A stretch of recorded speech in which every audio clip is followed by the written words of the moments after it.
मिस्र के बारे में दिलचस्प हकायक। एहराम मिस्र के बारे में हर कोई जानता है, लेकिन क्या आप जानते हैं कि उन्हें फरौनों और उनके शाही खानदानों के लिए मकबरों के तौर पर बनाया गया था ताकि उन्हें रात सूरज देवता से जोड़ा जा सके। अगर आप सोच रही हैं तो अब तक 123 से ज्यादा एहराम दरियाफ्त हो चुके हैं। आपके ख्याल में ये एहराम कितने बड़े हैं? 100 मंजिला जदीद फलक बोस इमारत से 6 गुना ज्यादा वजनी ढांचे का तस्वर करें। अब भी बेहतर एक ढांच तस्वर करें जो फुटबॉल के 5 मैदानों पर काबिज है और मुजस्मा आजादी को नीचे देख रहा है। गीजा का एहराम जिसमें कंग खूफू की हड्डियां रखी गई हैं, या ये मम्मी है, इतना बड़ा था। मुसल्लत एहराम के इंसानी पहलू के बारे में क्या ख्याल है? ठीक है, ये ख्याल किया जाता है कि हजारों शायद लाखों मिस्री एहराम की तामीर में मर गई, अगरचे उनकी मुअज़्ज़ज़ मुसीबत के लिए वो अपने एहराम के करीब मकबरों में दफन किए गई जो उन्होंने अपनी काबिल एहतराम फरौन के लिए बनाई थी। और वैसी एहराम बनाने वाली मजदूरों को तनख्वाह दी गई। किस चीज से अंदाजा लगाएं? 1 गिलन बियर की रोजाना की खुराक। ये मिस्र के बारे में सबसे दिलचस्प हकीकत है अगर आप मुझसे पूछें, जिसके बारे में बात करते हुए पहला एहराम 2600 कब्ल मसीह में मिस्री मामार इम्होटेप ने बनाया था। इम्होटेप लड़का दोबारा था, पहला रिकॉर्ड शुदा डॉक्टर, इंजीनियर और मामार। बलियां आपकी पालतू नहीं थीं, लेकिन उन्हें मुकद्दस समझा जाता था। कदीम मिस्रियों के लिए घर में बलि का होना अच्छी किस्मत की जमानत देता है। बलियां सिर्फ खुशकिस्मत मखलूक नहीं थी, अगरचा जबकि जदीद खवातीन को जायदाद की हुकूक हासिल होने लगी और दुनिया ने सिर्फ 19वीं सदी में खवातीन डॉक्टरों और खवातीन की कारोबारी मगलों को देखना शुरू किया। मिस्र खवातीन जायदाद की मालिक बन सकती थीं, कारोबार कर सकती थीं, डॉक्टर बना सकती थीं और पादरी बन सकती थीं। जहन्नम कुछ गिरजा घरों ने अभी तक पादरी को लफ्ज के तौर पर कबूल करना है। मिस्र के देवता इस कदर भी शुमार थे कि अमली तौर पर हर चीज पर एक देवता कंट्रोल रखता था, इंसानी जज्बात से लेकर कुदरती निजाम और आफत तक। अफसोस उस पर जो 1000 से ज्यादा खुदाओं की मर्जी के खिलाफ हो। मेरा मतलब है कि हर शहर का अपना पसंदीदा खुदा था, अगरचे तमाम देवताओं से खौफजदा और खौफ में मुब्तला थे। मिस्री सूरज का देवतारा सबसे ज्यादा काबिल एहतराम था, लेकिन तख्लीक का एजाज दरिया के देवता खिनम को अता किया गया। एक मिस्री मम्मी को बरहना करने का तसव्वुर करें। ठीक है, अगर आप किसी तरह यह करने की हिम्मत रखते हैं तो आपको मालूम होगा कि पटी 1.6 किलोमीटर तक फैल सकती है, लेकिन मर्दा लोगों को मम्मी क्यों करें? जवाब आखिरत में है, लाशों को महफूज रखने से। कदीम मिस्रियों का ख्याल था कि मम्मी शद्दा की रूही बाद की जिंदगी में हमेशा के लिए घूमती रहेंगी। ममिफिकेशन की अमल के तौर पर दिल के अलावा आंतें और तमाम इंदरूनी एज़ा को हटाकर किनूपक जार में रखा गया था। उन्होंने दिमाग को सर से नाक के जरिए चूस लिया। क्या मैंने चुनक कर यह सुना? आप सोचेंगे कि फरौनों और अमीर मिस्रियों के साथ मम्मी बनाना बंद हो गया। ठीक है, गलत। माहिरीन आसार कदीमा ने एक 15 फट मम्मी शद्दा का रुख खोदा। ये दरियाफत हमें याद दिलाती है कि कदीम मिस्रियों की मम्मी बनाने की रवायत सिर्फ इंसानों तक महदूद नहीं थी, बल्कि जानवरों को भी शामिल करती थी। मम्मी शद्दा फरौनों की बात करती हुई रमसीस II ने मिस्र पर 60 साल तक हुकूमत की और उसकी 90 से ज्यादा बच्ची पैदा हुई, जिनकी 8 बीवियां और 100 की करीब लौंडियां थीं।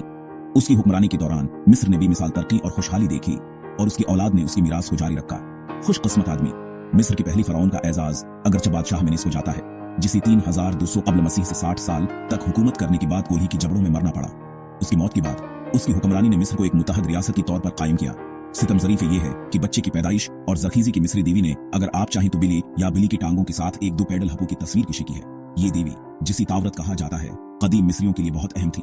ड्रावना मिस्र के बारे में एक और दिलचस्प हकीकत यह है कि फरौन अपने बालों को ताज के अंदर छुपाती थी, या सिर का लिबास जिसे नीम कहा जाता है।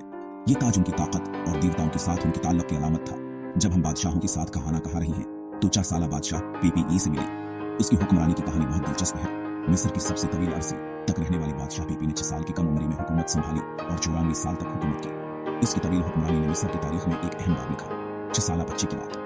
फरौन की तरह एक छोटी मुखी का सामना करने की बजाय कंग पीपी के बारे में जाना जाता था कि गुलामों को मुखियों को अपनी से दूर करने के लिए शहद में मिलाया जाता था। ये कहानी उसकी हुक्मरानी की अजीब व गरीब आदत को जाहिर करती है। कंग पीपी के शहद की शरारतों को मारते हुए इब्तिदाई फरौनों ने अपने नौकरों को बादशाह के साथ दफन करने के लिए दस्तक दी थी। ये अमल इस बात की उकासी करता है कि फरौनों के बाद की जिंदगी में भी उनकी खिदमत की जाती थी, वरना आखिरत में शाही लड़कों की खिदमत कौन करेगा? कदीम मिस्रियों का मानना था कि जिंदगी के बाद भी फरौनों को उसी तरह की खिदमत और ऐश व आराम की जरूरत होगी जैसा कि वो अपनी जिंदगी में आदी थी। क्लियोपेट्रा को याद है, वो मुकरवा लेकिन ताकतवर आखिरी कदीम फरौन जिसकी कहानियां आज भी जिंदा हैं, जिसने अपनी छोटी भाई से शादी की। वो यूनानी थी और उसकी यूनानी विरासत ने उसे मुनफरिद बनाया। हाँ, वाकई इसकी यूनानी होने और अपनी भाई से शादी करने के लिए ये एक गैर मामूली बात थी। क्लियोपेट्रा और उसकी बच्ची के भाई की तरफ से बिहियाई का अमल कदीम मिस्र में मुकरवा नहीं था, बल्कि ये एक रवायत थी। जब एक औरत शाही लाइन पर अगली होती थी तो उसे अपने भाई से शादी करनी थी ताकि वो शाही खानदान की ताकत को बरकरार रख सके, ताकि वो अपने शाही फराइज में उसकी मदद कर सकी और इस बात को यकीनी बनाई कि वो शाही खानदान की वफादार रही और सल्तनत को मजबूत रखी। मोहक मिल के क्लियोपेट्रा की तरफ वापस, यहाँ तक कि संगीन काटने वाली को भी अपनी रगबत की ताबा होना पड़ा। इसकी ताकत और खूबसूरती ने सबको मुतासिर किया।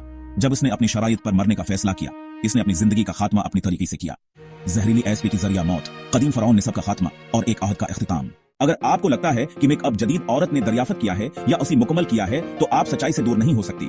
मिस्री खवातीन और मर्द यकसा तौर पर शानदार शक्लों और मेकअप की शीट्स पहनती थी जिसे खोल कहा जाता है। मेक अब सिर्फ खूबसूरती के लिए नहीं था, बल्कि सूरज की शाहों से तहफ़्फ़ुज़ के साथ साथ शफा बख्श कूतों के लिए भी था। कहील, ओ हाँ, मिस्रियों ने नर्द की जगह पर लाठियों का इस्तेमाल करते हुए नर्द का अपना वर्जन खेला, और यहाँ तक कि मौकी का एक खील, जिसे सीनेट कहा जाता है, 3500 कब्ल मसीह से शुरू होता है। मिस्र की बारी में एक और हैरत अंगीज हकीकत यह है कि बियर कदीम मिस्रियों का ऐसा पसंदीदा मशरूब था कि मरने वालों को भी बियर की पेशकश की जरिए पीने का मौका मिलता था। मिस्रियों का पहला तहरीरी निजाम, जिसे हायरोग्लिफ्स कहा जाता है, 3300 कब्ल मसीह में था। 700 से ज्यादा मिस्री हायरोग्लिफ्स रिकॉर्ड किए गई हैं। इब्तिदाई तौर पर मिस्र को कई नामों से जाना जाता था, जैसे कि मित, मुल्की और हूत काप्ता। यूनानी शायद उसका सही तलफ्फुज करने से कासिर हैं। एतविर काप्ता को इजिप्टस में बदल देते हैं। जाओ मिस्र की असलियत का अंदाजा लगाओ। कभी सोचा है कि 365 दिन 12 माह का साल कहां से शुरू हुआ? कदीम मिस्रियों ने एक बार फिर बाकी दुनिया को शिकस्त दी और इस ख्याल को अपनाने वाले पहली लोग थी। और हाँ, इन होशियार कदीमों ने घड़ी भी ईजाद की। इजादात में से कदीम मिस्रियों ने जदीद तहजीब को मात देकर पहला टूटा पैसा बनाया। ये एक हैरत अंगीज ईजाद थी जो आज भी हमारी रोजमर्रा की मामूलात का हिस्सा है। इन्होंने राख और बेल की खैरों की पाउडर को जले हुए इंडों की छिलकों और पोमीस के साथ मिलाकर टूथपेस्ट बनाया। ये मरकब न सिर्फ दांतों की सफाई के लिए मुफीद था, बल्कि इसमें एंटीबैक्टीरियल खुसूसियात भी थीं। अपने लंबी रेशमी बालों के बावजूद कदीम मिस्री अपनी बाल मंडवाती थी और उसकी बजाय अमीरों के लिए इंसानी बालों से बने हुए कपड़े पहनती थी। ये वक्स न सिर्फ फैशन का हिस्सा थी, बल्कि समाजी हैसियत की अलामत भी थी। और गरीबों के लिए ऊन और सब्जियों का रेशा। ये कपड़ी न सिर्फ सादा थी, बल्कि उनकी तैयारी में भी कम लागत आती थी। बस्तर गीला करने में कोई मसइला है, कदीम मिस्री किसानों ने इस मसले का भी हल निकाला था। इसी कदीम मिस्री किसानों से लें जो बस्तर गीला करने की तकलीफ का इलाज करने के लिए चोही से हड्डियों का एक थीला ले जाती थी। ये इलाज उनकी रिवायती इल्म का हिस्सा था। अब तक का सबसे कदीम अमन मुआहदा, जी हाँ, आपने सही अंदाजा लगाया, कदीम मिस्रियों ने। ये मुआहिदा उनकी सफारती महारत का सबूत है। ये मुआहिदा 1259 कब्ल मसीह में बादशाह रमसीस दूम और हट्टियों की बादशाह हटुसीली के दरमियान हुआ था। इस मुआहिदी ने दोनों सुल्तनतों के दरमियान अमन कायम किया। कदीम मिस्र में 12वीं सदी कब्ल मसीह में बादशाह रमसीस दूम की दौर में मजदूरों के हुकूक के लिए सबसे कदीम एहतजाज किया गया था। यह एहतजाज मजदूरों की बेदारी का सबूत है। फिरौनों की एथलीट और पतली नुमाइंदगी को भूल जाएं। हकीकत में वो अक्सर ज्यादा वजन वाली होती थी। मुम्मी शवाहद से पता चलता है कि ज्यादातर फिरौन ज्यादा वजन वाली और शायद ज़ियाबितस की मरीज थी। उनकी सेहत के मसाइल उनकी तर्ज जिंदगी की इक्कासी करते हैं। 15वीं सदी कब्ल मसीह की मल्क हीत शिपुस्ट मुम्मी से पूछें। उनकी मुम्मी से हमें उनकी सेहत के बारे में बहुत कुछ मालूम होता है। ताजा तरीन शवाहद से पता चलता है कि एहराम मिस्रियों ने बनाई थी, न कि गुलामों ने, जैसा कि पहली दर्ज किया गया है। ये एक बड़ी गलतफहमी थी। हमारी पास 5वीं सदी कब्ल मसीह है। इस दौर के आसार हमें उनकी जिंदगी के बारे में बहुत कुछ बताती हैं। यूनानी मौरख हेरोडोट्स ने गुलामी की अफसाने का शुक्रिया अदा किया, या ये है उनकी तहरीरें हमें कदीम मिस्र के बारे में बहुत कुछ बताती हैं। कदीम मिस्री तबीबों ने 450 कब्ल मसीह की अवाइल में महारत की मिश्क की। मैं जानता हूँ यकीन करना मुश्किल है। कदीम मिस्री मुआलजीन की तरफ से इन्फेक्शन के इलाज के लिए मौलदद मादों का इस्तेमाल एंटीबायोटिक की इब्तिदाई इल्म के निशानदही करता है। कदीम मिस्री जानवरों को पालतू जानवर के तौर पर रखने वाले पहले लोग भी हो सकती थी। घर में एक उतार देवता को रखना और उसकी ताजीम करना कौन पसंद नहीं करेगा। मिस्री कदीम मकबरों से मिलने वाली शवाहद से पता चलता है कि पुरानी जमाने में जदीद जैसे बीतुल खला इस्तेमाल में थी। कभी 5000 साल पुराने लिबास के बारे में सुना है?